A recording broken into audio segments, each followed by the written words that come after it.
اور خود رسولullah सल्लल्लाहु अलैहि वसल्लम का मकाम व मर्तबा ये है, सुभान अल्लज़ी असरा बिअब्दिही लैलन मिनल मस्जिदिल हरामी इलल मस्जिदिल अक्सा। कितना बुलंद मकाम है, अल्लाह की कसम। जब बैतुल मक़दस के ऊपर लेके पहुंचे जिब्रील अमीन, रबीउल अव्वल का महीना, सीरत का बाब भी है, कुदरती खत्म नबूवत का टॉपिक भी चल रहा है। तो जिब्रील अमीन मस्जिद अक्सा में जब रसूलुल्लाह को लेके गए तो रसूलुल्लाह सल्लल्लाहु अलैहि वसल्लम के सामने बड़े खूबसूरत और नूरानी चेहरों वाले बुजुर्ग मौजूद थे। तो रसूलुल्लाह ने आज तक इतने खूबसूरत चेहरे नहीं थे देखे। तो रसूलुल्लाह जिब्रील को मुहातब होकर कहते हैं, बड़े खूबरू नूरानी खूबसूरत चेहरे वाले बुजुर्ग हैं, कौन है?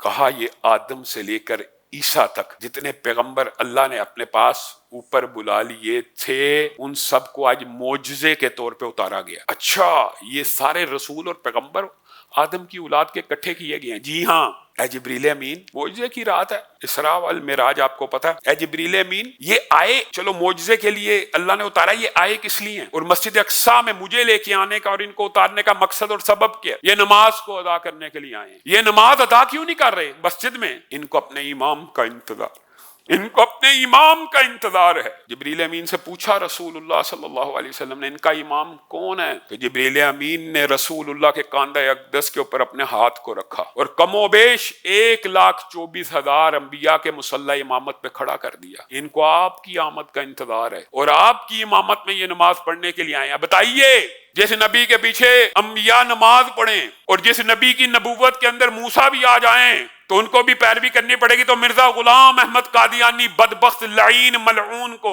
जो नबी मानते हैं और उसके पीछे चलने की हमें दावत देते हैं, ये दावत किस कदर घटिया और रजील है, किस कदर हकीर है। रसूलुल्लाह सल्लल्लाहु अलैहि वसल्लम का एहतराम भी नहीं किया। वुलिदा फी मक्का फअस्बहत मुकर्रमा, मक्का में पैदा हुए तो मक्का मुकर्रमा बन गया, एहतराम वाला। वआशा फिल मदीना फअस्बहत मुनव्वरा, और जिंदगी मदीना में बिताई तो मदीना मुनव्वर हो गया, रोशन हो गया। वदखल फी कुलूबिना फअस्बहत मुतहहरा, और जिन दिलों में रसूलुल्लाह की मोहब्बत दाखिल हो जाती है वो मुतहहर हो जाते हैं, पाक हो जाते हैं, साफ हो जाते हैं, ईमान से लबरेज हो जाते हैं।